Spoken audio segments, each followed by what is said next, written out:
when the accident happened, I was pronounced dead at the scene. So I was clinically dead from 10 to 13 minutes before the first responders got there. And there were some bystanders that heard the crash. We actually, the Corvette, I later remembered the guy was making a sexual pass at me and I said no, and he got very angry at me and he turned the wheel of the Corvette and it fishtailed and spun out and hit this huge boulder. This was in Colorado Springs, flipped the car over and we were ejected out. We did not have seatbelts because it was 1965, which turned out in this case to save us.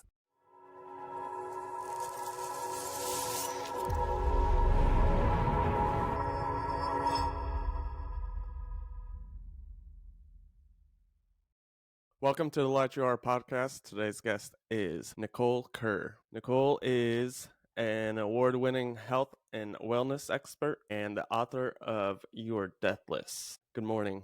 Good afternoon. Good afternoon, Tyler. How are you today? I'm good.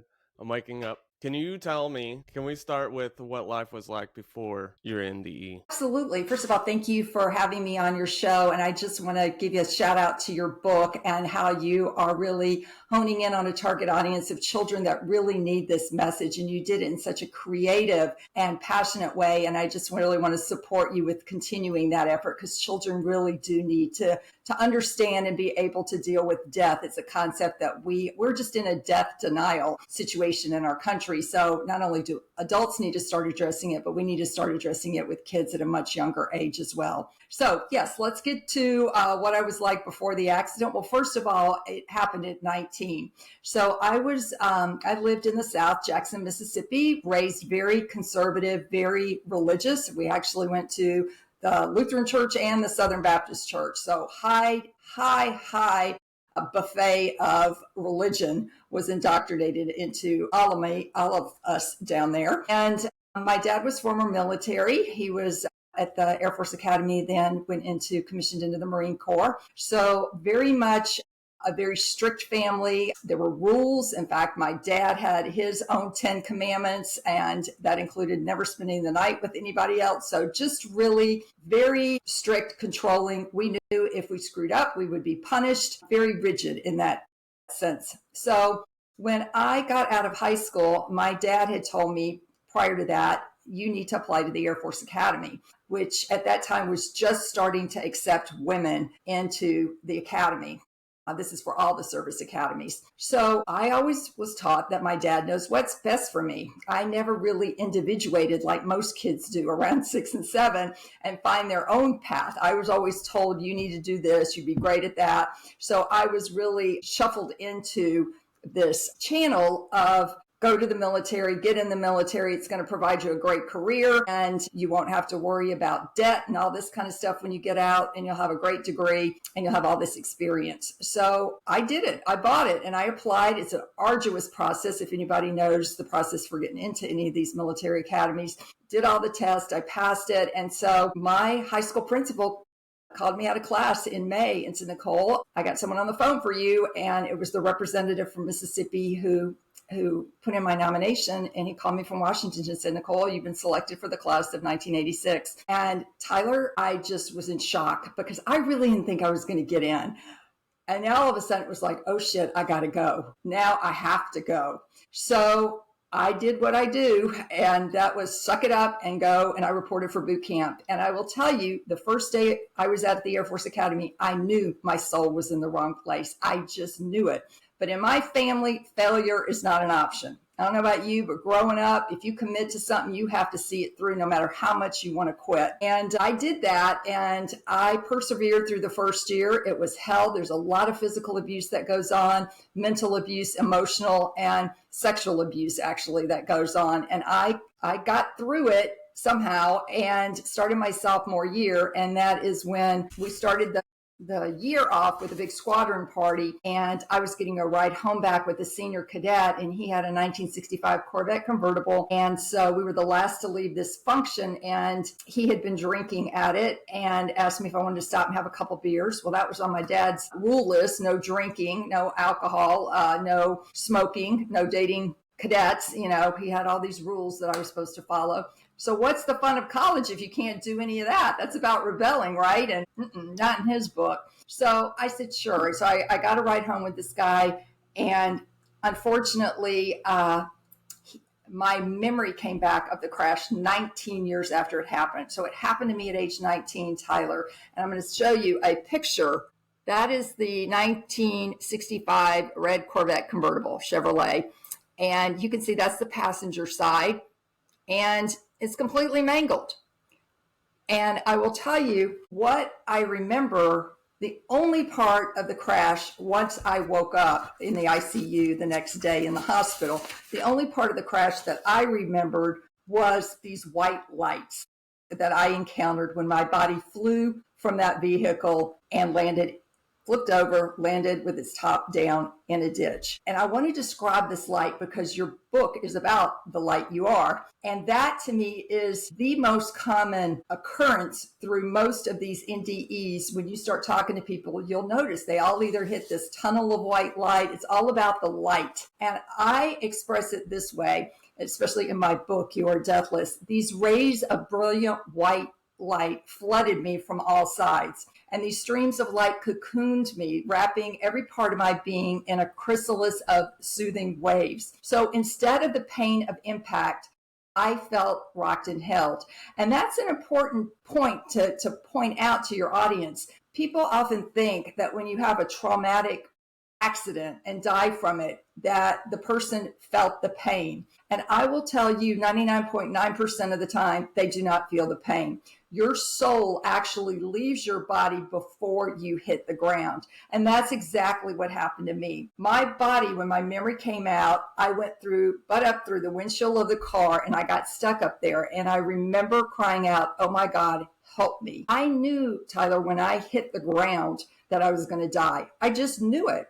And at that point, an angel came down and took me to the other side. So my soul, that consciousness, that breath, that light, that energy leaves you. And my body wound up in a ditch, completely mangled. So that white light to me was bliss. And it was like I was an astronaut out in outer space, just floating about.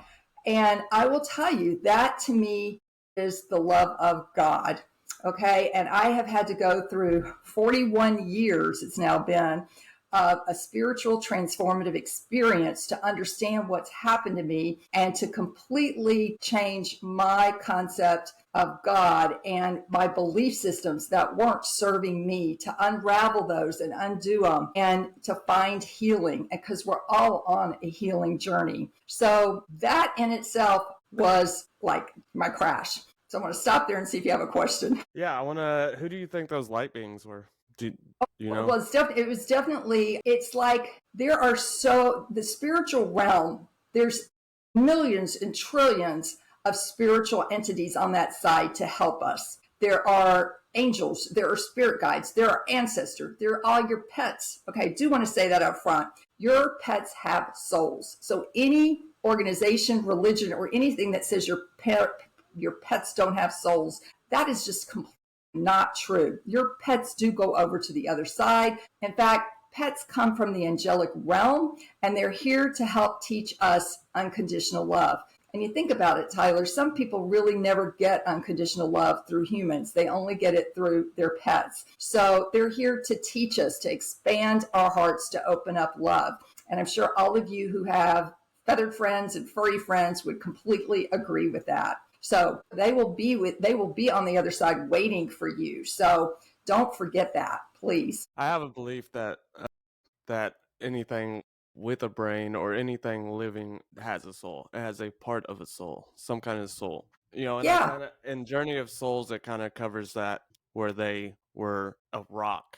A rock's a living thing, but it lives longer than what we comprehend, right? But everything has a soul. Well, I would agree with that. They're not the kind of soul that we have, though. It's a different level of it. And I would tell people one of the 10 lessons that happen from NDEs is you have a life review. Okay. So I want people to understand that in this life review, we learn how everything that we say, that we do, and we think during this physical life, how it impacts ourselves, others, and the world. So this gets back to what you're saying, everything having a soul. It's important how you treat Mother Earth. Okay. If we're polluting her, if we're littering her, all of that, that is trashing Mother Earth. She doesn't like that. And we're going to be held responsible for every time we did something that hurt her. You hurt a tree because you just, you want to do whatever to it. That's going to be in your life review. And you may think, oh, that's such a simple thing. Why would that matter? Well, it matters. So you have to be mindful of everything that you're saying, doing, and thinking now. And it needs to be for the highest and greatest good. And if you can learn that lesson now, you're going to have a shorter life review. And all sentient beings, how we treat all sentient beings, not just humans, but all of us. Did you tell anybody about this, about what you experienced? No, I actually did not until my memory came back 19 years later. And that was unbelievable for me. That's actually what started me on my journey to move through redefining God, reconceptualizing God, and to start understanding belief systems that were put upon me that are not true and or do not serve me for my highest and greatest good. And I'll tell you why is because I had the paramedic that I credit with saving my life. When the accident happened, I was pronounced dead at the scene. So I was clinically dead from 10 to 13 minutes before the first responders got there. And there were some bystanders that heard the crash. We actually, the Corvette, I later remembered the guy was making a sexual pass at me and I said no, and he got very angry at me and he turned the wheel of the Corvette and it fishtailed and spun out and hit this huge boulder. This was in Colorado Springs, flipped the car over and we were ejected out. We did not have seatbelts because it was 1965, which turned out in this case to save us. But oh my goodness, I just forgot where I was. What did you say? Did you tell anybody? Yeah. Your memory came back. Yeah. So once my memory came back, I told a couple of people, and you have to be careful who you share this with because a lot of people poo-poo it, and especially if they're not of like mind. And back then, I really didn't understand what exactly had happened to me. It's taken me a while to process it all and to integrate it, especially at a physical level. It's one thing to understand something intellectually. It's another thing to align it in your body and really feel it at a soul body level. So no, I didn't. I was really in this lost place, depressed place for those 20 years. I never could sustain a relationship, Tyler, and it was because I couldn't remember. I was always scared of men's anger. Well, I knew part of that was my dad, but I never remembered that this guy had made this sexual pass, and by me saying no and him getting mad, in my brain, it computed as if you say no to a guy, they can kill you. Even though that's irrational, that was a fear I had. So I avoided relationships. In fact, I didn't get married till I was 40 after the memory came back and I was able to understand why my body and why I was reacting to men in particular this way. So it really helped put the pieces of my puzzle together when the memory did come back. But the hardest part was understanding when I went over to the other side, when that angel came and took me to the other side. And I was told that you're not to fear death. And I'm like, well, that's a pretty big assignment. Okay. If that's your mission, can we narrow this down a little bit? I did not want to come back. That's another piece of this. When you're on the other side, Tyler, there's no pain. There's no negativity. There's no any of these lower emotions, betrayal, guilt, grief. There's none of that you feel. It's pure joy and bliss. So when I see myself lying in that ditch, all mangled back, why in the world would I want to get back in that body and live in it? I had no idea what the extent of my physical injuries were going to be, and if they would be lifelong, which some of them are. I had no idea mentally and spiritually and emotionally how I was going to cope because I was now back to infancy. I've spent 4 months in the hospital, 6 months of major surgeries, and they discharged me home for 8 months of physical therapy, hoping I could walk again and function. My brain could function. And so I couldn't go to the bathroom by myself. I was really back to infancy. My mother had to feed me. She had to clothe me. I couldn't do anything on my own. And this is at age 19. When you think that you are invincible and you don't need parents or whatever. No, so that was a huge setback for me to have to go live with them again. And they're, once again, very religious. So I was put right back in that environment of God is judgmental, but also loving, this duality with God. And when my memory came back, my experience was God is not judging. God is not critical. God is not, the wrath of God is not coming on me. No one's going to hell.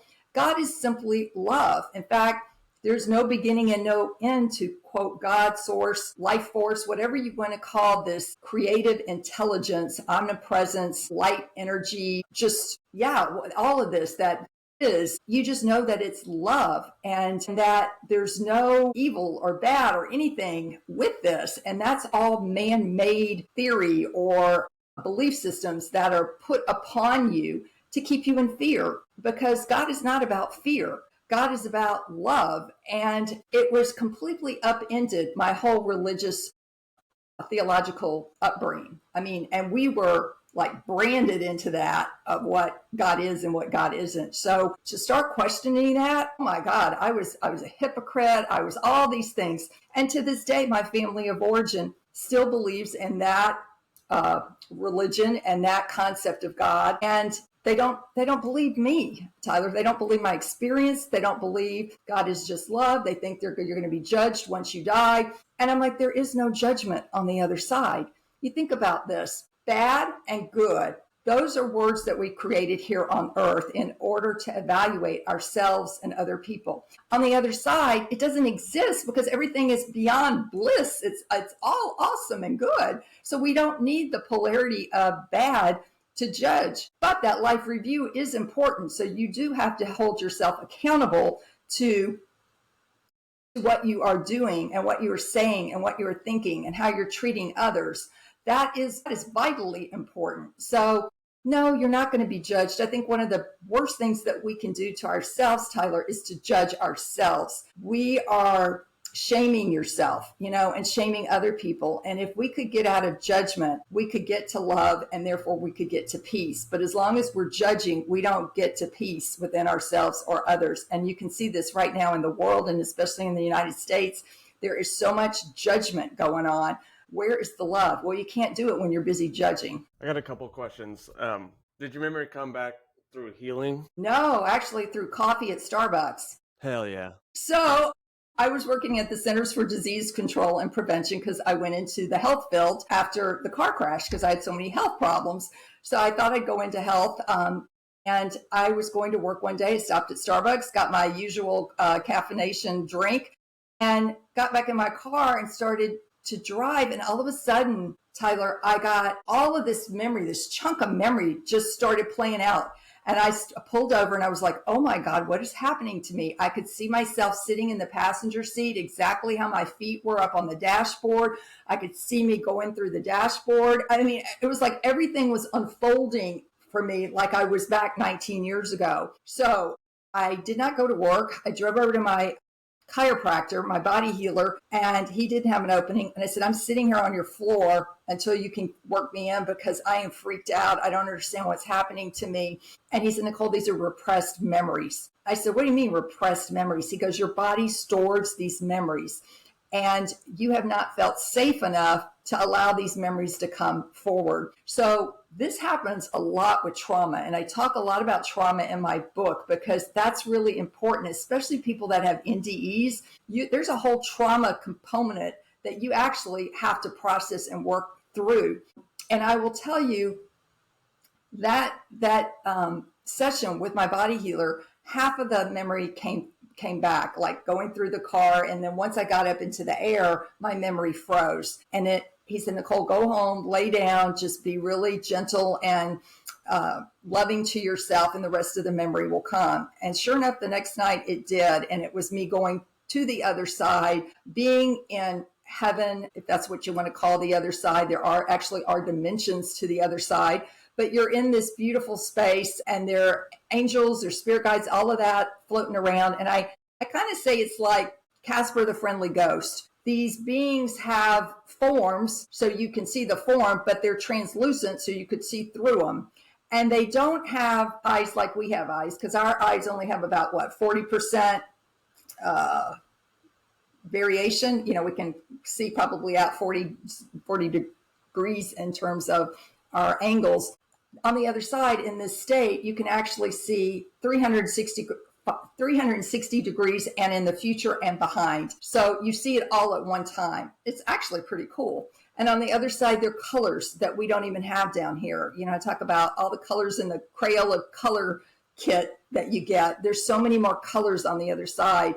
And when I came back, I did not know this about me, but I started wearing a lot of bright colors. I wanted, my whole wardrobe changed. Well, I mean, in the military, it's pretty basic anyway, but I started to be around color and want color so much more in my life. And that is a direct reflection of being exposed to all that color on the other side, because it's a higher vibration. And so that is how you talk to other angelic beings and spirit guides on the other side, is through telepathy and vibration. They're not over there speaking English, okay? You're not hearing an English conversation. And I heard two angels say, we here need to come back. We need to ask them for help, okay? So we have something called free will. So we have a choice with things. So we need to ask the angels for whatever it is that we need help with.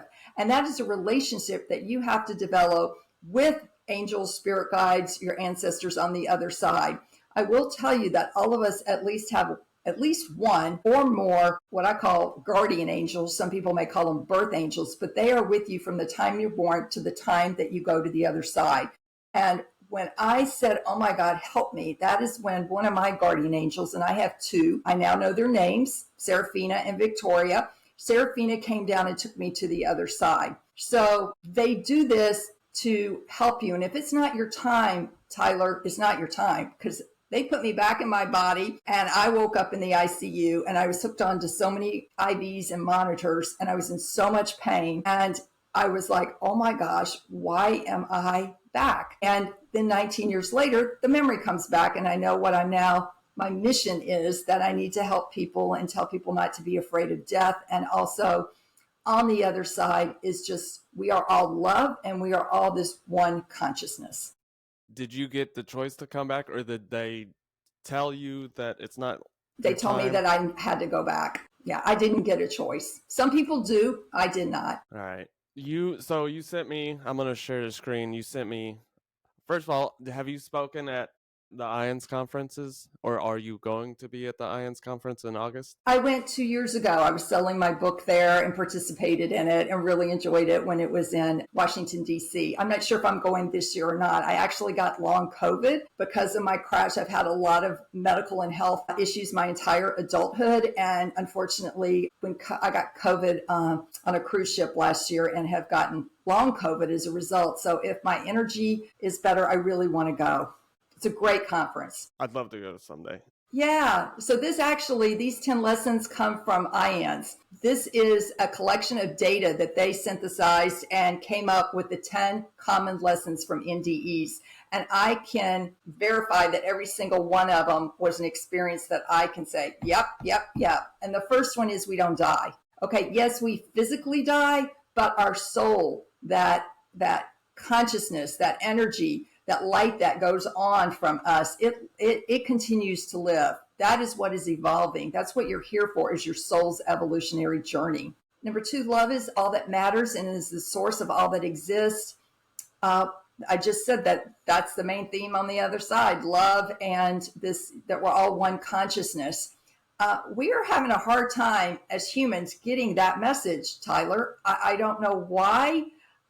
People are so resistant to it, but the divisiveness, the wars, the hate, the pitting one against the other, that is all in direct opposition to love. So it is what we experience on the other side, and know that that's what we'll go back to. But really, it's a I have to just say, it is freaking hard to implement that here on this planet right now.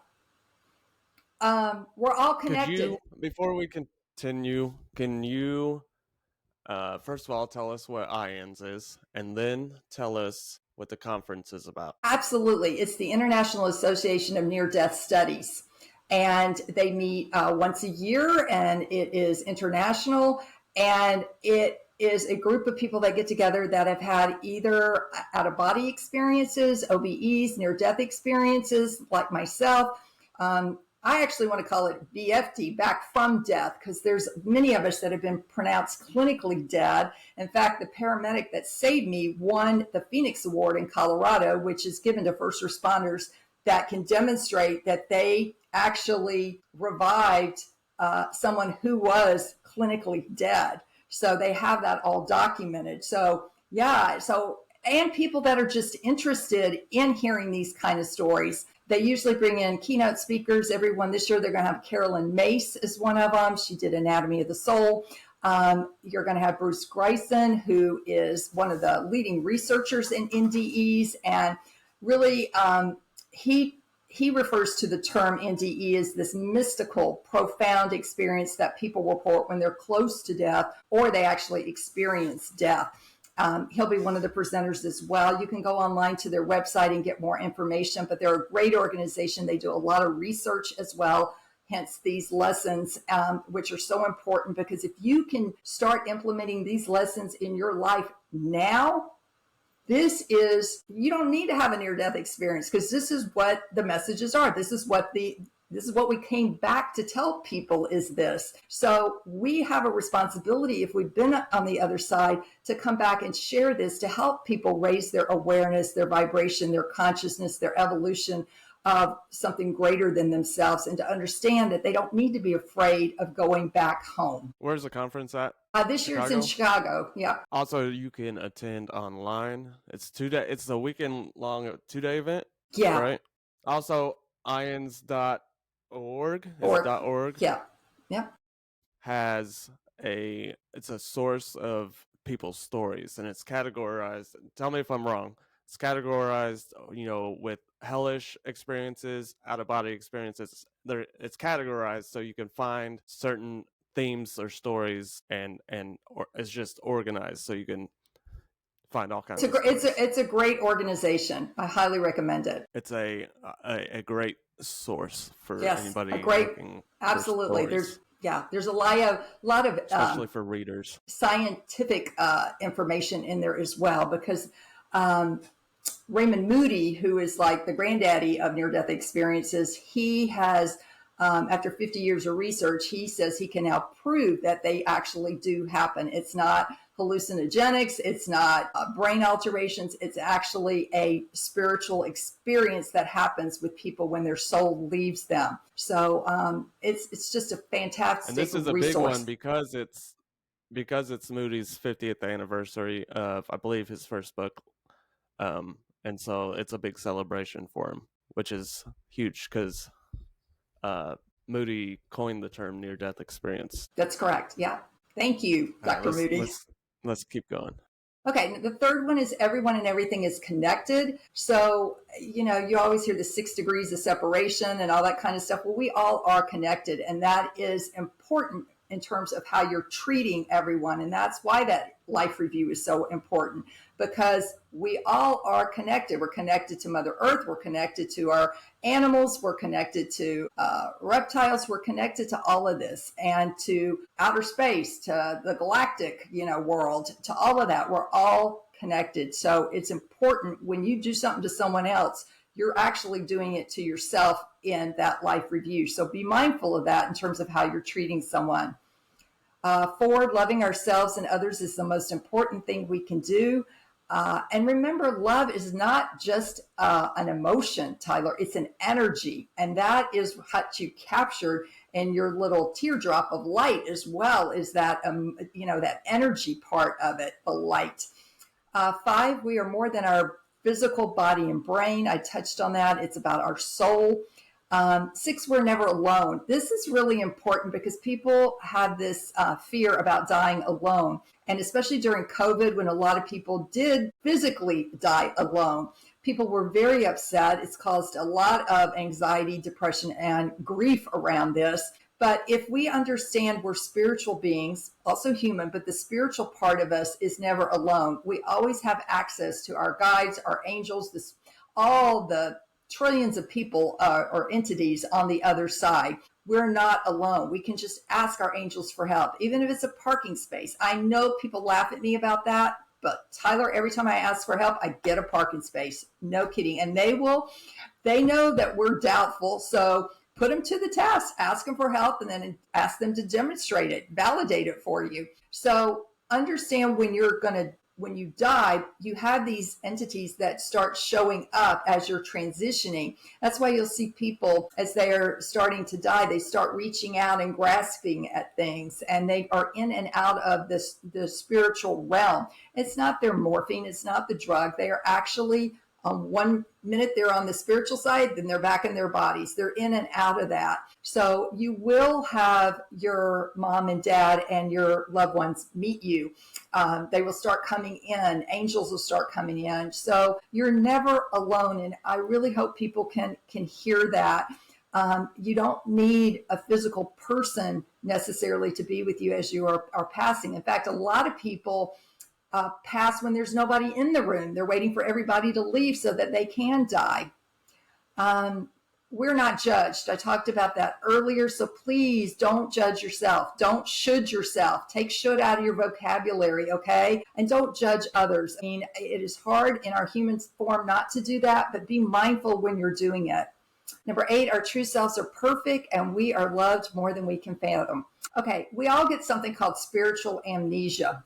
Do you know what that is, Tyler? Tell me. It's a condition we get when we're born. We forget who we are. We forget who we are at the soul level. At our soul level, we are perfect. We are infinite. We are eternal. We're radiant, glorious. We're perfect. We're beautiful. All of this. And we forget that. And we spend our whole human life trying to become these things instead of realizing that we already are those things. And if we could understand that about ourselves, we would have more compassion and love and grace and empathy for ourselves and what we have been through. Okay, 9, we will see loved ones and others when we return home. I talked about that. You will see your families. No one is going to hell, okay? Hell is a place that was created by man as a concept to instill fear in people. Now, there is hell on earth, in my opinion. Look at these wars that are going on. These people's homes and villages are bombed. They have nothing. There's, hell in not getting drinking water or anything to eat. So you're in the throes of an addiction. To me, that is hell. So there's not a place in the middle of the earth that's on fire that you're going to go to. In the Baptist religion, we were taught that you go to this place called hell and you're going to be eternally separated. They scared the wee out of everyone. And I could never understand how you could be on fire. What do? Eat barbecue every night? And how do you take a shower? Because a child, everything is literal. They're thinking, how do I take a shower? Because they're thinking of their human form in hell if it's on fire.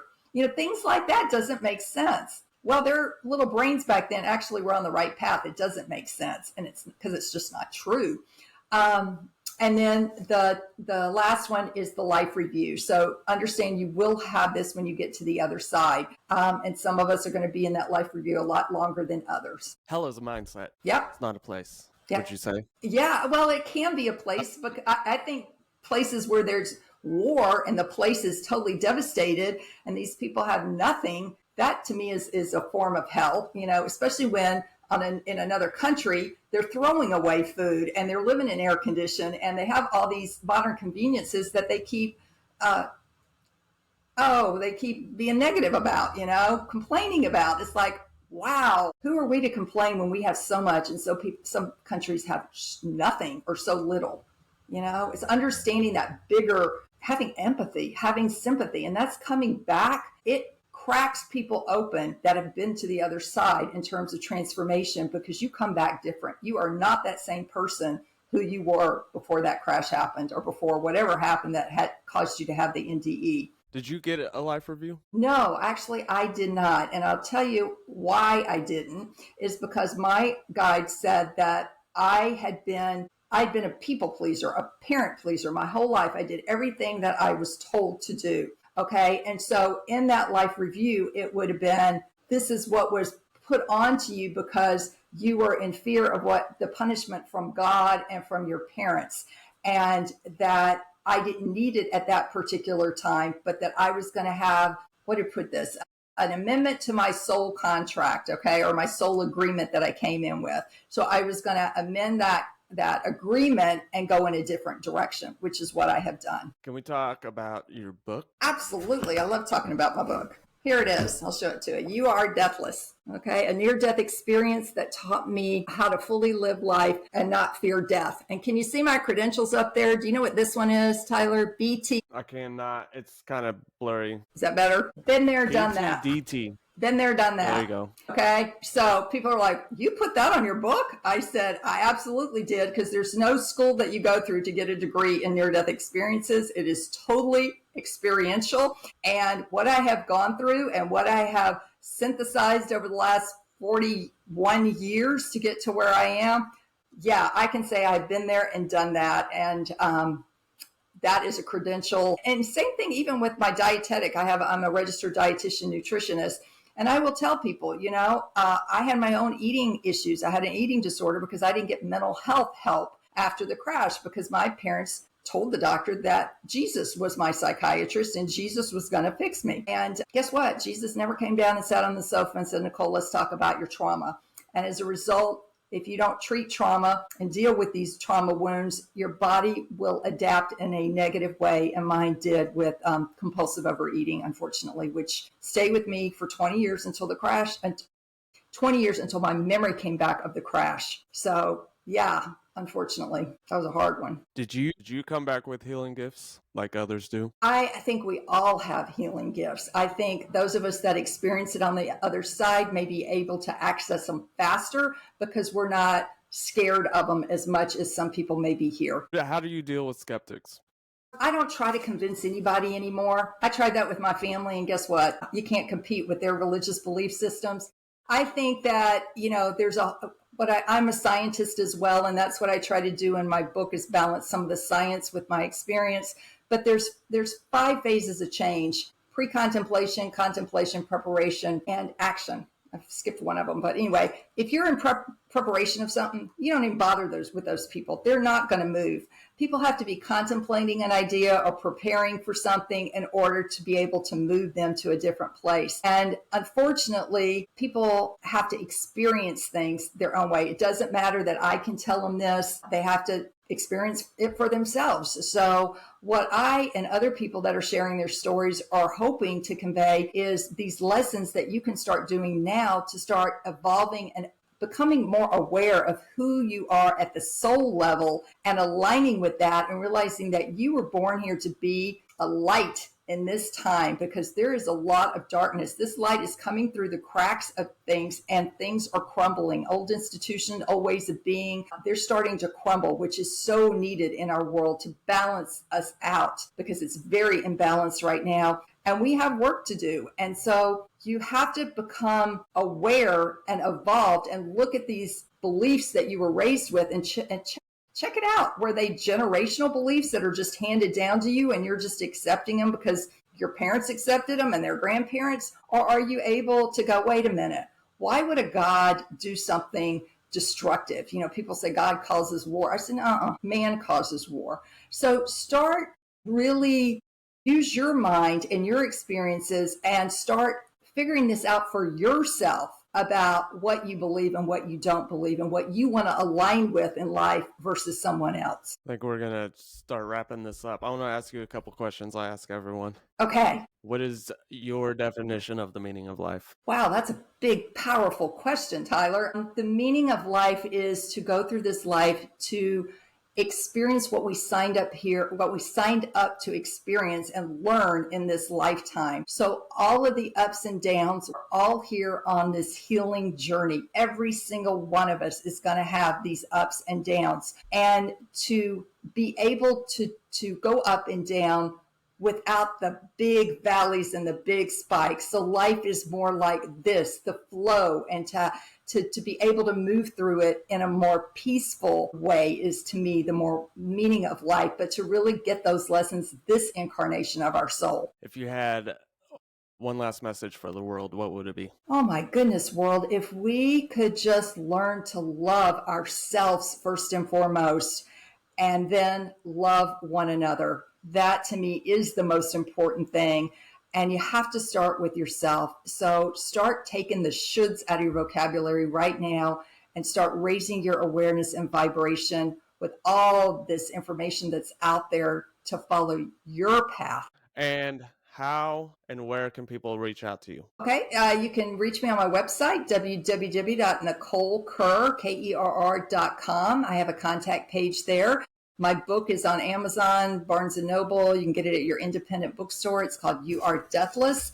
And I just, you can also, on my book is a Kindle, and it's also audio. I narrated it myself on Audible. Awesome. Well, I appreciate you accepting my invite and coming and talking to us. It's been very informative. Absolutely. And thank you for the work that you're doing to get the light out. I'll have to have you back on sometime after IANDS concert. What is a conference. concert? There is music there, so Hey, it would be cool. That would be cool, you know. yeah. And there's Maybe and someone needs to pitch that idea. well, and there's lots of music on the other side too. I tell people, take your top 7 hit songs and synthesize them all into one song. That's the kind of music you hear on the other side. I appreciate you. Okay, thanks, Tyler. Hey guys, thanks for joining me on the Light You Are podcast. If you want to support this channel, please like, subscribe, and hit that notification button so you never miss an episode. Also, if you haven't checked out my children's book, The Light You Are, it's available only on Amazon. We're all just trying to remember who we are, the light we are.